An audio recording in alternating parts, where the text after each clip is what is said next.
So the headline features for Football Manager 2023 have been revealed. It was about 5 days ago. In this video, I thought I'd do like a reactions video, right? It might be long because it's a 42-minute feature reveal. Don't forget to hit the like button. Please hit subscribe if you are new. If you want to get hold of Football Manager 2023, we've got a great offer. The link is right in the video description there.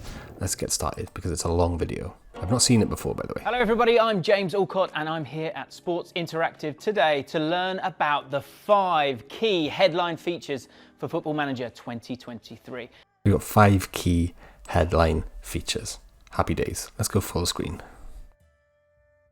Once again, I'll be speaking to several people within the studio to discuss this year's new additions, the work that goes into bringing them together, and how these features will improve your FM experience. First up is a man who needs no introduction, Studio Director Miles Jacobson. Miles, oosh.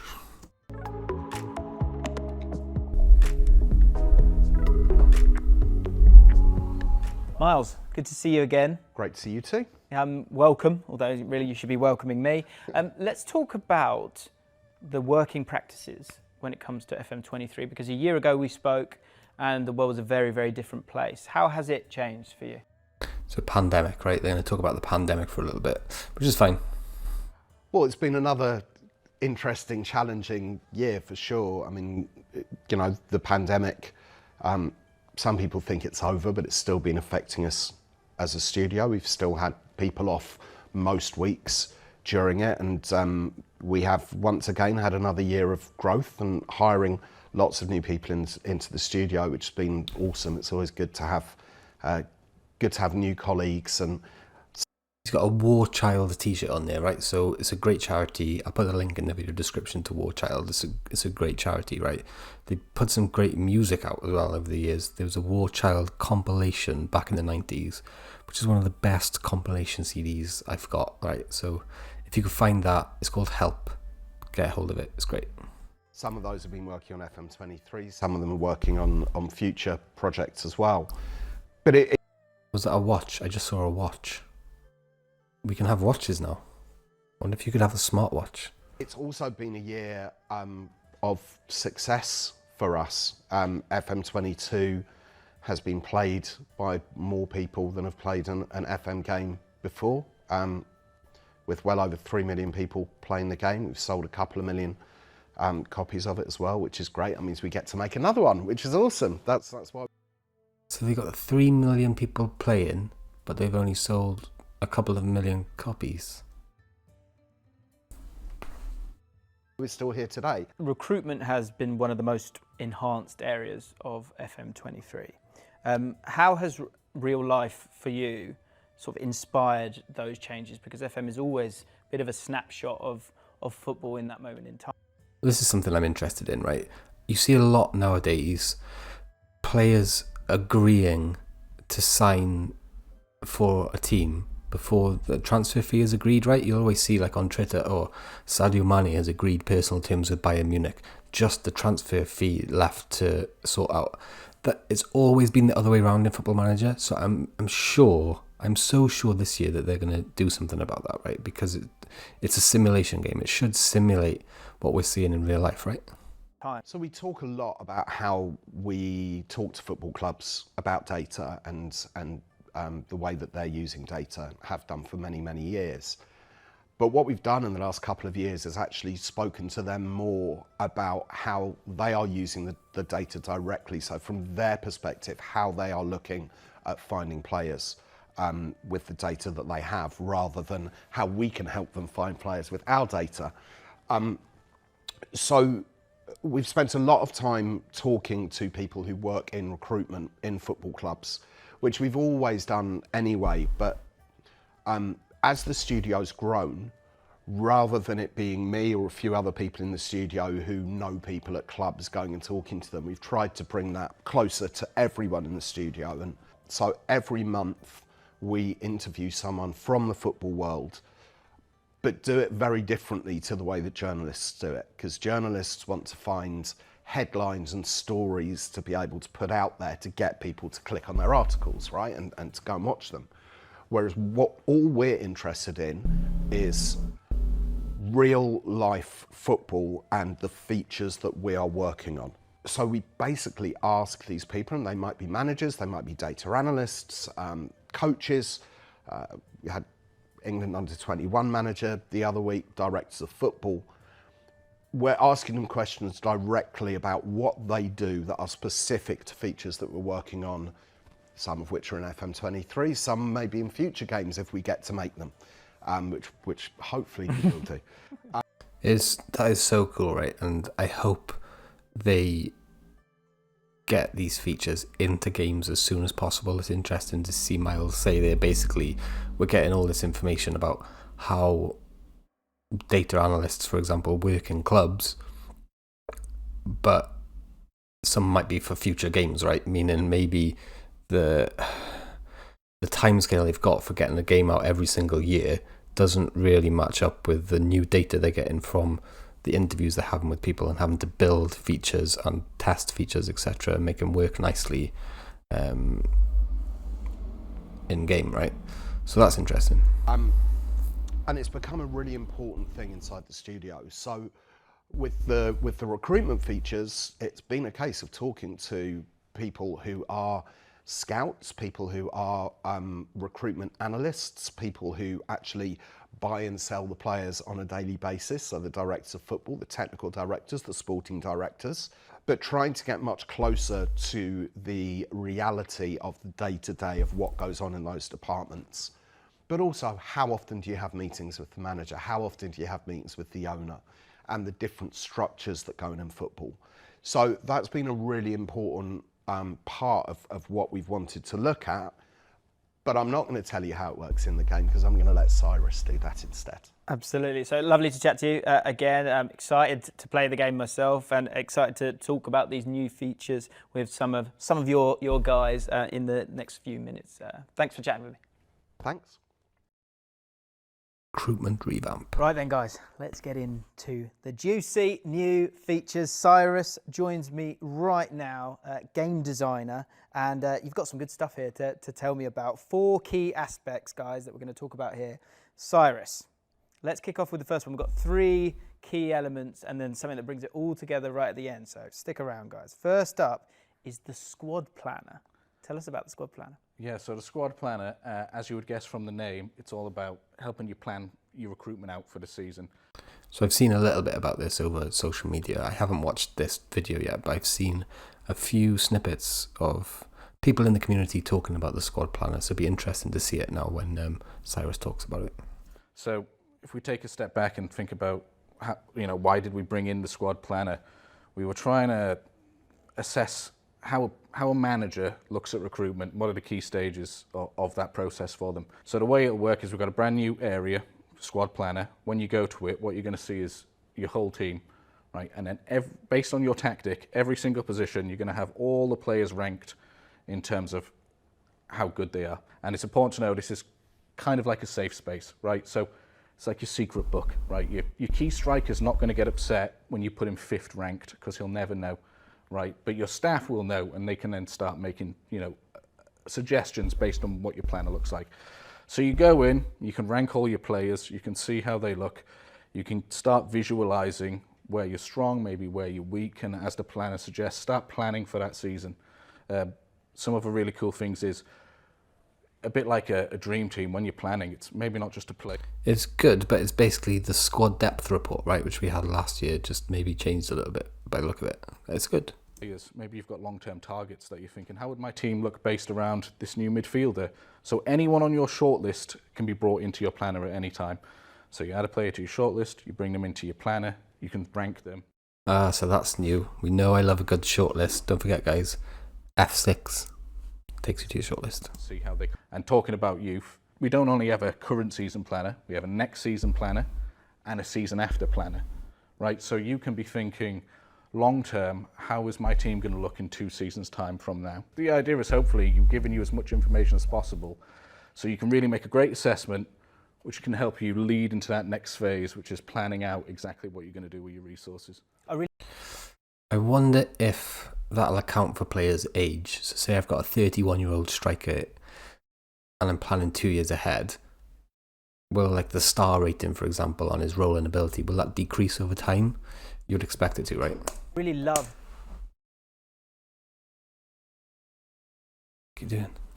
The way it looks. When I saw it, I was like, I get it. It's all intertwined under this umbrella of recruitment that's had a real shot in the arm this year with the game. Let's talk about scouting, because that's the second one that we really want to dive into, and there's a whole raft of changes here. First one, recruitment focuses.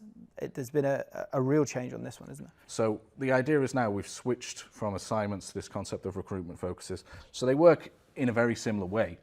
Your chief scout, if you leave them fully responsible, will base off setting up different focuses based on what they think's best. At any time, you can come in and say, I want this focus set up, and you can set a bunch of parameters: position, role, PACA, height, a bunch of different things, and they will then go off and start searching for that type of player. Because essentially you're saying this is an ability to provide trusted delegation to your team, which is a big part of FM these days. It's not just you anymore because the game's moved on. So in terms of it affecting your inbox, which cause sometimes there are, I'm guilty of it myself at times, going da da da da da da.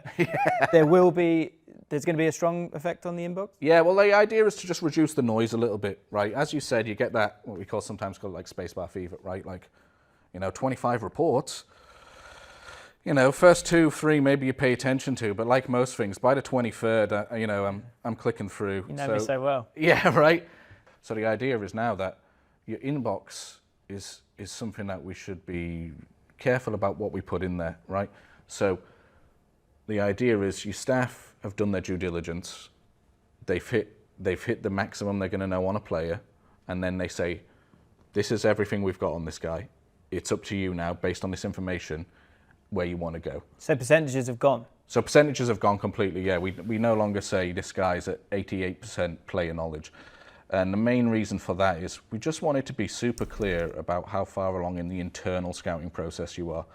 So previously you could scout a player and you could get to 30%, and maybe you've spent 2 weeks on scouting that player, but then there might be another player that you've done no scouting on 65%. That might be because his reputation's super high, or they're playing in the same league as you, so you naturally know more about them. And we felt that sometimes that's a bit disconnecting, especially when you're sifting through reports. You're like, well, how much longer has I got left to go? Should I just spacebar and wait? So what we wanted to make it sure is that we make it really clear how far along the process you are, so that you know which information is actionable. So you hit your inbox, you get told this is an extensive report, meaning we're not going to be doing anything more on this. Now it's up to you. Do you want to make this decision or not? Essentially, the scouts now do 4 key stages of checks. You set up a focus, or your head scout sets up a focus, and now your team will go grab a big bunch of players that potentially fit that. And at each of the 4 stages, they're going to find out a little bit more about these players and start whittling that list down. So by the end of it, you've got a more refined list of players that have all hit extensive reports that fit what you've been asking for, or what your chief scout thinks you need. What it allows us to do is give you players that more fit what you're needing, but also it gives us this nice ability to say, at the last stage, we now have this concept of near misses. So when you go to your scouting centre, we've revamped how that looks, right? So now you go there, you have an overview page, which gives you a great bunch of information. You get some recommended players. We've even put like a sort of guided direction. Maybe you're not sure what you should be doing. You can get little tips. Maybe you want to hire more scouts. Maybe this focus might be finished. Maybe you want to set up a different type. But when you go to the recruitment focus page specifically, you can select any of the focuses that are set up, and you can, when they're complete, you can hit what we call near misses. And these are guys that have dropped out at the last second. So potentially, from whatever criteria you've set, they've just missed out. Bit too tall, bit too short, bit too old. Maybe you've asked for guys that hit 80% pass completion rate, and this guy hit 74. So then it gives you a chance that if no one in that list is really doing it for you, you can go to this extra place and see, oh, okay, maybe I thought I really wanted something, but this actually is now, I'm happy to compromise. So That's really cool. As we know, I do a lot of my own scouting on this channel, right? I don't really use like the scouting team. I just like scout everybody, and then just go through the reports myself. So it's not really relevant to how I kind of play the game at the moment. I think it's important to say I don't really play a lot of FM22 at the moment. So there may be some things which I'm not too hot on because I've got a young family, etc.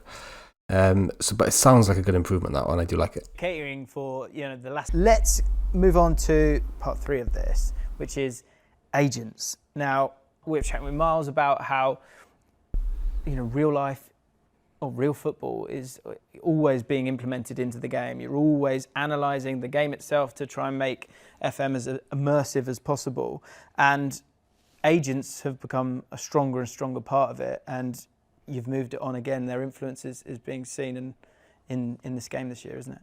I mean, agents can be a bit controversial. Like, love them or loathe them, they're a huge part, especially of top league. They're not football. going anywhere, are they? Yeah. They're not going anywhere at all. And the reality is, any deal to do with a top player, I mean, any contract, transfer, that agent's the first point of contact. Right? That's who gets called first to see how it's going to go. So what we've done is evolve that. So now when you go talk to an external player and you talk to their agent and you say, are you interested? They give you some ballpark ideas. We now added a next step where you can back a little bit. So say you really like a player and his agent's saying, this is the sort of wage they're looking at, and you just know for a fact you're never going to be able to afford that wage. You can now say, this looks great, but we're just never going to come to terms on this wage. And then it depends, on the agent and the player's interest. So you get this little back and forth to see if you can come to sort of initial sort of understanding. Oh, back and forth with agents. Oh, no. Because it's all great going to talk to an agent, but if there's something you're never going to be able to hit, it's nice to just be able to say, is there any compromise here that we can do? So again, we've essentially brought that functionality to your own players. If you want to renew a contract with one of your own players, talk to their agent. And just like external players, they'll give you a feel. Oh, he'd be happy to, for this sort of... It's not a part of the game that I enjoy personally, but you've got to do it right. If it happens in the real world game of football, you've got to replicate it in Football Manager within reason. I like it. It's like getting the feelers out. That's what we want to make sure that there's nothing like officially locked in here. Okay. This is just a light touch. Taking them out to dinner, aren't you? Yeah. You're schmoozing a little bit. I see. Exactly. Nice. I can tell it in your eye. Your eyes have changed a lot there. I get what you're talking about. Let's get on to the 4th feature here, because it kind of brings it all back together again, and something you talk about, the implementation and impact of agents and how you started there and you've moved it forward, and I think that's the same with a lot of elements of the game. But recruitment meetings debuted in FM21. How are you taking it forward this year? Meetings are a tough one in general, right? Like real life, any meeting that doesn't... I hated recruitment meetings. I mean, admittedly, I haven't played loads and loads of Football Manager 22. I'm not a full-time YouTuber. I don't stream on Twitch. Like I said, I've got a young family, but I just skipped through them. I honestly just skipped through them. I just haven't got time. It's not what I enjoy doing. Having conversations with staff, players, media, it's not for me. Doesn't have a designated purpose or ends with actionable information. You kind of feel like it was a waste of time, and the more of those you have, the less likely you want to go to the next one. So we really tried to think, why should you spend your time in this meeting? What can we do? And specifically with the recruitment meeting, we realized that we have to adapt, and these recruitment meetings need to be bespoke for the stage of the season you're in. So we broke it down into 3. First thing we're going to do is show you the new planner. This is how it's set up. Are you happy with it? Do you want to tinker with it? Just give you an introduction to this new part of the game that exists. And then the last part of that is, here's what your staff think you should be focusing on in terms of recruitment focuses. Here's the ones they're going to set up. Do you want to set up any additional ones yourself? Whereas right now, the very first recruitment you go into, 3 or 4 days into your job, we're hitting you with players you might want to sign. It's a lot to ask, new to the job. So that's why, you're no longer going to get that in your first recruitment meeting. When you finish the meeting, your staff are going to go execute, right? So then in a few weeks after that, you're going to get another meeting, which is the review meeting. And that, as the name sounds, they're just going to explain to you, here's how we found based on the focuses. Here's potentially who you've signed, so a focus that may no longer be relevant. And also players maybe you've been trying to sell. Here's the 3 players you've been trying to sell. 2 of them we've managed to offload. So you get just an update on how things are going, and based on that, maybe you want to change your plan a little. And then the final one is transfer deadline day. So we obviously improved that a lot. Okay, so hopefully that's more streamlined, right? For people like me who aren't into that kind of thing. It's hard to tell from watching that just the first time. Maybe I'll go back and watch that again. Last year. Transfer deadline day next. Again, for me, that's just a skip. And now you have essentially a very quick update meeting. Transfer deadline days are coming. Let's quickly review what we're still missing. Out of the focuses you've set, we've signed no one. Out of the players you've listed, you've sold no one, right? So deadline day, maybe when you get that news item now, you should probably click accept because we need to maximize. But on the flip side, I've hit everything I need to hit. You know what? When that deadline day comes around, I can happily sit back and sit that one out. So exciting times when it comes to recruitment, be it if you want a bit more chaos or you want a bit less chaos, either way it's in your hands. Yeah, for sure. Just trying to give you as much control as you want, you know, to play it your way. Essentially, that's what football managers are about, right? Creating your own story. So we just want to empower you as much as possible to be able to shape that story however you think. So once you've used all those recruitment tools, you've got yourself a few Wonderkids, a few experienced pros, and you've got a world-class team together, you want to get onto that pitch and see how they perform. And so now we move on to one of the GOATs, of course, Nick Madden, who's had a promotion, by the way. Now senior match engine producer, Nick Madden, and lead match QA analyst, CJ Ramson, to talk about the match engine, and so much more. This is a juicy bit, guys. This is exciting, so stick around. You've got a lot of love. The boring bit, basically. For the game, love. Don't get me wrong, a better match engine would be great, right? But it's ultimately, it doesn't really interest me, but hopefully, I mean, some updates, let's see. Last year, which is nice, isn't it? Oh. How do you feel about that, and what can we expect this year? Yeah, it was absolutely phenomenal, the reception last year to all of the features and just still the amount of players that are playing FM22. We're incredibly proud. So many people scoring a load of goals, sort of tearing up the script themselves. And yeah, it's about us this year, again, trying to beat ourselves. It's so difficult yet so rewarding to work on something that is never finished, because we're iterating every year upon the match engine, and yeah, we want to take it to those extra levels. So for FM, that's an interesting point, something that like we probably spoke about earlier. It's kind of a game that's never finished because they're always trying to improve the match engine, they're always trying to simulate football a little bit better. So I guess it comes to like November or a few months before, and they've just got to go, right, what have we got? Let's get it fixed, let's get that game out, and then we'll start working on the next one again. FM23, we spent the majority of our cycle working on our AI managers. So we, like at Football Manager, we look at every single manager across the world. So we have 1,000 scouts all across the world that are looking at the different data points of all the managers. Interesting. So we want to simulate those managers in the best way possible. So we want them to have their tactical styles be reflected in the match engine and in the AI simulation. So the AI managers, I think they've done a good job of that in the past, but obviously if they can do it better, that's great. are essentially all of those managers across the world and how we represent them, how we represent their playing style, and overall how they play within the simulation world. Now our AI managers, they can select the right formation, they can select the right tactical instructions to hopefully go into that tactical battle with not just the human manager, but also the other AI managers. Wow. Because we're simulating thousands upon thousands and millions upon millions of matches, all in the background. So we want to make sure that that simulation world is both believable, realistic, and when you're playing in a match, you feel like there's that tactical battle, you feel like you're being tested, but also, you know, that the AI manager is representing what we're getting from the data. In terms of that sophistication, that's where you come in when it comes to the testing, I would imagine, CJ. How extensive is that? Tell me about your role here at FM. So the main part of my role within the team is to kind of lead the team in making sure that our testing and the final match engine is as close to real life as we can get. So we watch a lot of real football, obviously in our spare time, casually, but also at work during meetings. We'll have meetings where we watch a full match of football, and it won't just be looking at the scoreline or attacking defensive play. We'll really break it down. So how does this team press? We'll compare a low block to a high press. That's so cool.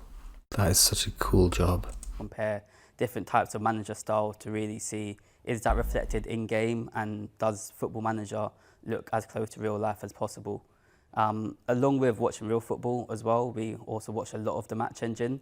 not just playing the game ourselves, but also as a team. We'll be watching matches, breaking them down, and trying to find where we can make improvements from that. That feeling of it being real is quite an elusive term for you to sort of try and get to grips with and then apply into a game. So in terms of to try and get across that reality from one to, you know, a video game, how tough is that for you each year? How much are you watching? As we're all fans of football. What an awful question. How hard is it to make a video game look real? We all know how random football can be. You never know, an underdog can be a big team, or a big team can have 20 shots a game, and you never want to lose that, do you? You never want to, but in real life it happens. You can have the high XG, you can have the high expected score, but sometimes you just don't win. So trying to reflect all these things, but also reflect how some of the top teams play with a variety of styles at the same time. It's difficult to get the balance, but it's something I feel in recent years, and especially this year, we've managed to get looking really good. One of the main things we really wanted to do was improve the defensive side of the football. As much as everyone loves to go forward and press high and attack, we also want you to be able to kind of sit in a low block and be able to soak pressure and counter-attack as well, so you have the tools to be able to defend as well as attack. And one of the main things we really wanted to improve was how teams can soak up pressure and then attack on the transition and attack on the break. So you're kind of utilising that example of that trend of the defensive nature of it. I know that's Maybe that'll be a little bit goated this year, then the counter-attack. We'll see. something that's changed with the game. Also, I think I've certainly seen is that there is an evolution of language when we talk about football, and I think FM are a huge part of that in terms of understanding how things work, analytics, which is a big part of last year's game. So talk to me about that, because there are some changes in, one, the wording, but also the defensive tactical instructions as well.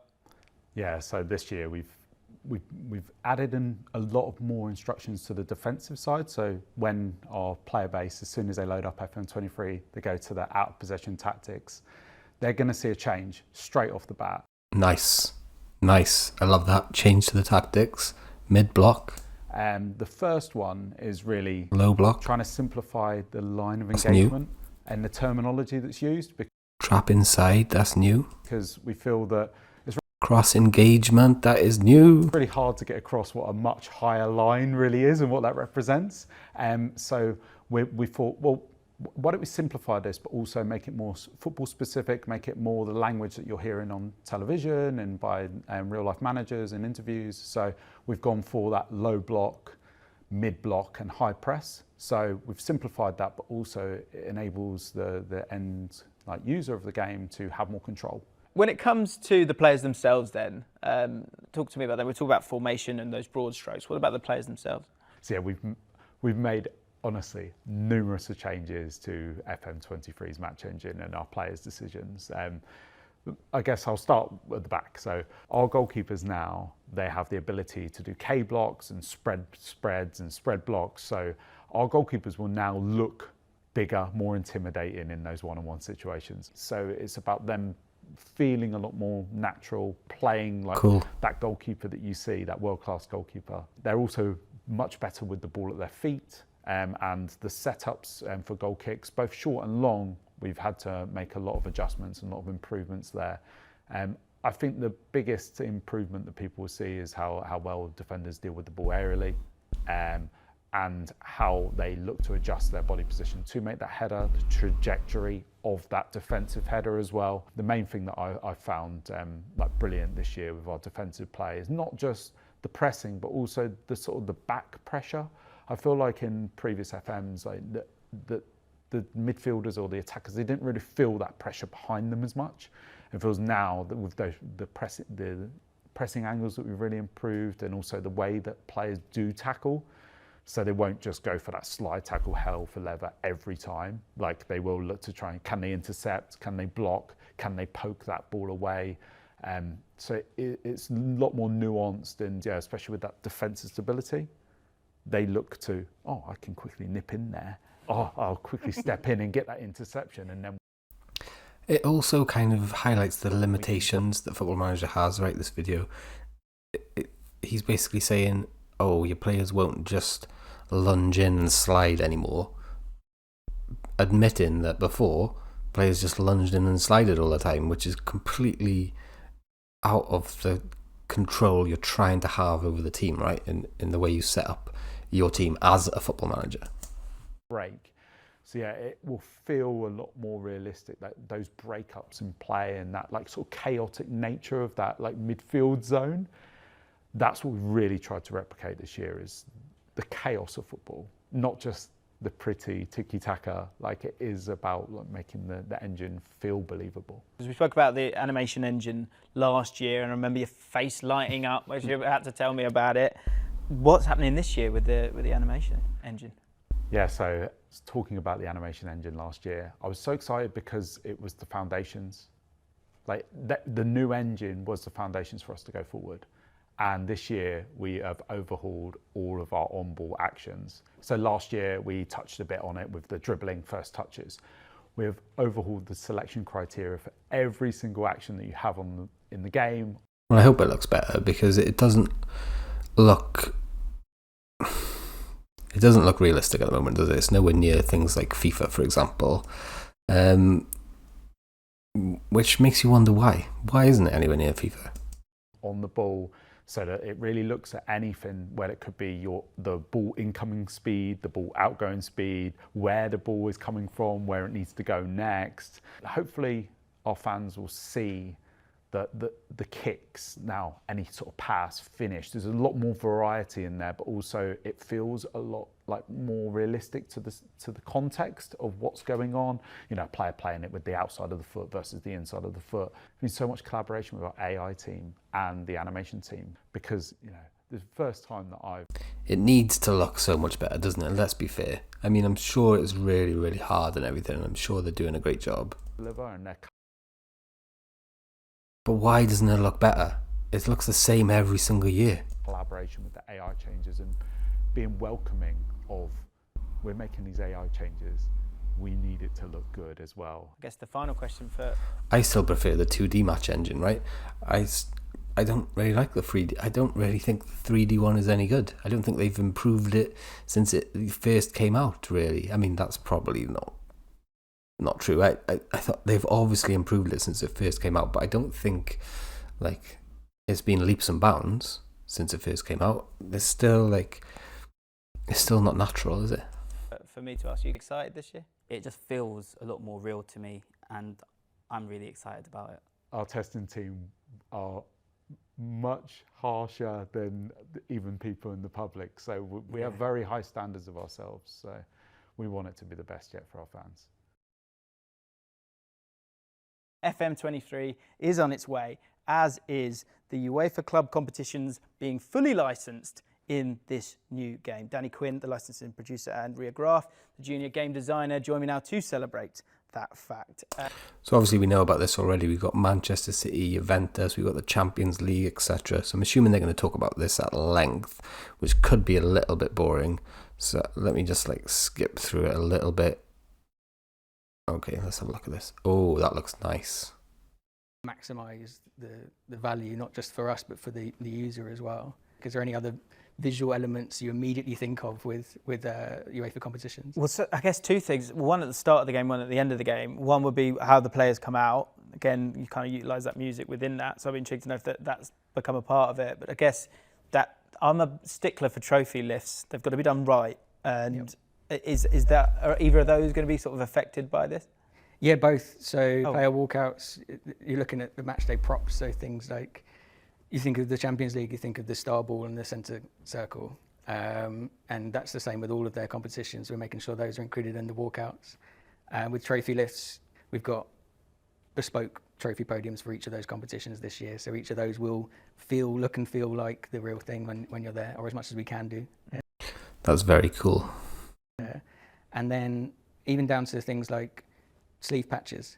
So we've had to incorporate, and this is the sleeve patches, really? Are you going to see those? Benefit as well. We're looking for something that's going to maximise the license and find those opportunities.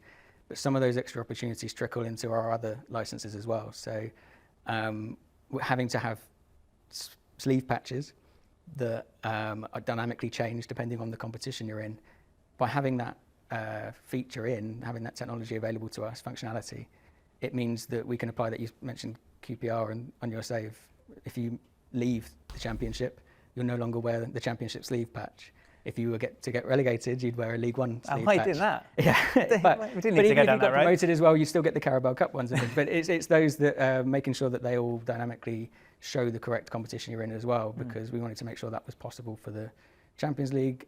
That functionality is there. It's there for promotion, relegation, and even if you are the winner of the Champions League the following season, you wear the winner's sleeve patch as well. Do you? So there's these like gorgeous little touches, isn't there, that you're just able to sort of just go forth with. That's, I guess, obviously what you do with it all. How's it been working with the UEFA brand? I mean, it's obviously such an amazing opportunity. It's this big brand. Everyone in football knows it. Everyone wants to reach the Champions League when they play Football Manager.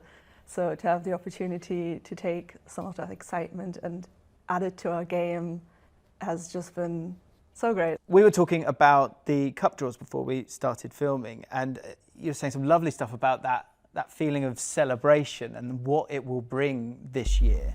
Talk to me about that. So what we really wanted to do was just add a greater sense of excitement, celebration, and make it more of an occasion that is closer to what you might expect from a real life draw.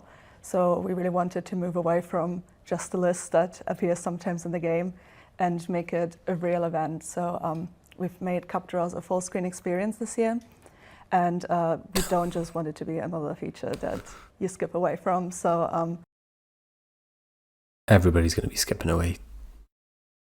You've wasted your time here, Football Manager. What we did, we added a lot of narrative elements that really connected to the rest of the Football Manager world and the rest of your save. So it is something that actually evolves with you as well. So it will. But you have to do it, to be fair. You have to get to the stage where you've got people drawing balls out of the thing, right, for the FA Cup. You've got to do it. If you're in the business of simulating football, you've got to do that. Reflect your journey and where you started, where you are now, and establish a greater sense of history throughout. So you will have more context to the competitions, to the clubs you're facing against, and your own journey. So yeah, and for UEFA, that especially, it is a celebration. We're celebrating cup draws, we're celebrating having the license, and we're celebrating the player. So I think seeing that with the official graphics and logos is going to be even more exciting. Yeah, and there's going to be commentary in that as well, so text at the top. So again, it would be one where I think in the past there might have been certain FM managers who would have gone, okay, well, I'll just find out who it is or just let it happen quickly. People are going to slow down, aren't they, when it comes to the cup? Don't take the piss. Certain FM managers. So yeah, I mean the pace of it, it's still your choosing. There will be an element that happens. If you were to leave it, it will happen by itself. But there's also ability to go through at your pace if you're someone that might want to go a bit quicker. That's the key. If you want to watch it, it's there. If you don't want to watch it, you don't have to, right? Don't start brushing us with certain FM manager labels, James Alcott. I like you, but stop it. But to mention the cup draws as well, it's at all three of those levels with the Conference League, Europa League and Champions League, and I think that's something that separates what we do with Football Manager that might be different to other games where you immediately want to go to the top level and try and do everything at the best you can. Like to have even your first season in QPR Manager might be a Conference League, would be the first time you're in Europe. We want to make sure that feels as special because it's the first time there, and then the following season then it's Europa League, and then maybe your fourth, fifth season is when you're looking at, okay, now it's Champions League glory. But each time it feels increasingly more special, and every level has been sort of catered for as well. Very cool. I am interested to see that. It looks like they've done a good job there. I guess you've played the game as well. How has that felt, playing the game? Does it feel that little bit different? Because I think a lot of people, myself certainly, as soon as I saw that, I was really, really excited. The visual elements of the in stadium were the big ones for me. Cup draws was something that I'm going to be more introduced to this year because I was one of those users that just sort of skips through it, doesn't worry too much, but now I'm going to make sure to spend time with it. Future me as a manager, when I hopefully get QPR to that point, I thank you both for that. Thanks for spending a bit of time and chatting to me about it. I'm excited to get into the Champions League. that's where James Walcott earns his money, right? He's good at being like genuine. He's good at that. Where he falls down for me is he reminds me of me. He doesn't seem to have a script. He likes to kind of talk off the top of his head, but that can sometimes sound like you don't really know what you're talking about. I've had those comments in the past on YouTube. Sometimes I don't know what I'm talking about. In fact, I haven't got a clue what I'm talking about. But you don't want to come across like that, do you, surely? Fans make football, and in FM23... Speak with confidence, that's what they say, right? And when you're not sure what the next word you're going to say is, you can sound not confident. Their voices are being represented by the new supporter confidence feature. To help me bring a bit of French sophistication and just to explain this whole process is lead game designer Remy. Thank you for sitting down. We've had a chat about all sorts already before we started rolling it, but I'm so excited to talk about this supporter confidence. I say excited. As a manager in the game myself, I've had some moments with the fans over the years. So it also brings a little bit of nerves for me, and I imagine it will do for fans playing the game this year as well. First of all, explain to me what the supporter confidence feature is. Well, Football Manager is very much about stories, right? The stories that you tell yourself, the choices that you make all throughout the game. But these stories are not specifically about matches, not specifically about players. They're about the world of football. And when the design team really evaluated what was in and trying to amplify the stories that were already created by the players, the rationale here was fans are a big part of football, but they are not really a big part of the game yet. Just need to charge my phone. This is something that we should probably work on, and this is what we did. So it was really about making sure that fans were represented in one way, but that would also impact directly the gameplay of the game and your choices. And visually, literally, you know, as you see it within the game, how did you come up with that visual representation of it? So in the game, you're going to be able to see the breakdown of that fan base directly on screen. So you know, when you're making the choice of which club you're going to manage, you're going to see like what's the proportion of casual, hardcore, more fair weather type of fans as well. And so this is something that you're going to be like really just look at it in terms of percentages and breakdown and. Ooh, what's this? Borussia Dortmund have a global fan base known for being very loyal, passionate, and ambitious, with pressure to deliver success. They only have a very low level of influence on the board and feel their views are unlikely to have any impact on the board's decisions. Social media following, season ticket holders, season ticket waiting list. Very, very cool. Extra detail, love it. And hearing him talk about it, it makes a lot of sense, right? Football is all about the fans. So the more you can kind of get that across in the game, the better. How it impacts your gameplay. So the research team tried to be really as true as possible to reality and really trying to capture the essence of clubs, of leagues and of nations as well.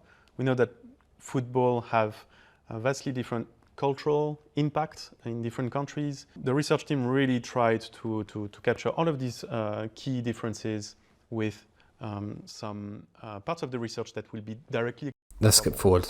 Dynamic manager timelines. One of the most visual additions to FM23 is the dynamic manager timeline. Ali Skews, the junior game designer, joins me now to talk through this. As we said, very, very visual element of the game this year. Tell me about it. Yeah, so basically what dynamic manager timeline is reframing what we consider milestones and achievements to be in FM. So right now it's a list of very objective milestones and achievements, so like winning the league, winning manager of the month. We got all those kind of objective lists there. We wanted to include the subjective elements. Those are what really define the story. So we really wanted to reinforce those storytelling elements and really highlight to a player that every save is unique to them, really. So what can you expect to see in terms of this element, and when does it sort of arrive within the game? Yeah, what does it look like? It comes in the end of season review, when we kind of talked about it. Oh, I love an end of season review. We were looking at what really we consider to be our favourite things in Football Manager. So like signing a bargain player or integrating a new gen from the youth team. These are the things that like really excite us when we're making the game, and we wanted to have like a physical representation of that. So this is a kind of a new way of evoking some nostalgia, I would imagine, because also I guess in terms of, you know, if it's 1 year, there's going to be so much that sort of comes at you. But once you've been managing 20 years, I don't know what your PB is in terms of how many seasons you've done on Football Manager, but as that goes along, that dynamic timeline is going to look pretty extensive. What will be included and what won't? Yeah, like nostalgia is a great word for it. I think whenever I'm chatting to my friends about Football Manager, we're not talking about how many times we've won the league. It's always about these like special players that you've grown affection for, or the time that you beat your rival 5-0 after 4 years of not doing so. So those are the things we really wanted to highlight. Those kind of special, unique moments in your save that you kind of don't really see much in the game. You don't really get a pat on the back for signing a bargain player, but it means so much to you when you're doing it. Is the aim really just to kind of offer up a bit of nostalgia and light when you're sort of not in the grind of your FM save, but just that moment to step back and see what you've achieved along the way? Yeah. It's a storytelling element, right? It looks like. So you could make a good YouTube video out of that. You could do a whole season at a club, and then you could tell the whole story just by using that as a B-roll, and then telling the little chapters of the story, right? There'd be ups and there'd be downs, and yeah. Yeah, definitely. We really want to give that sense of scale. We want to show you like where you've come from to where you've ended up, and show you that it's about like the journey to get there rather than the actual destination. I think that's what I always look back on and enjoy looking at.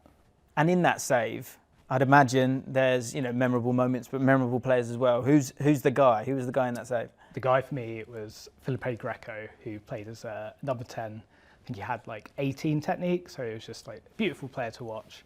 And yeah, this is the great thing about it.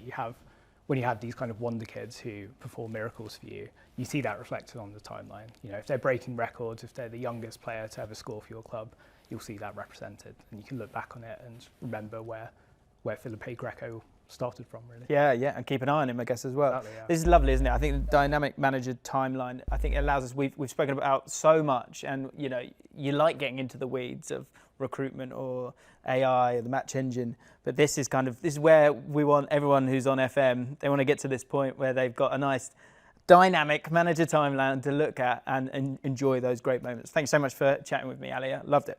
No worries, great. So there we have it. 5 key headline feature areas delivered from the studio itself. But it doesn't stop there. The Football Manager team will be providing even more detail on these additions, as well as other improved gameplay areas in the coming days and weeks across the website and exclusive members hub, FMFC. So make sure you sign up to FMFC. That's really good, by the way. You get emails and you can get a shirt, etc. So that's good. Underwhelming slightly. I mean, I like the fact, these are the things I really like. I like the fact you got tactical changes, right? It doesn't look like there's much, but defensively some changes. That's good. I like the fact that potentially we'll be able to streamline some of the things I don't like about Football Manager, like team meetings and stuff like that. And obviously I love the licensing, right? Let me know in the comments below, what do you like about it? Don't forget to hit our link if you want to pre-purchase Football Manager 2023. I'm off to go and look after my daughter. I'll see you soon. Peace.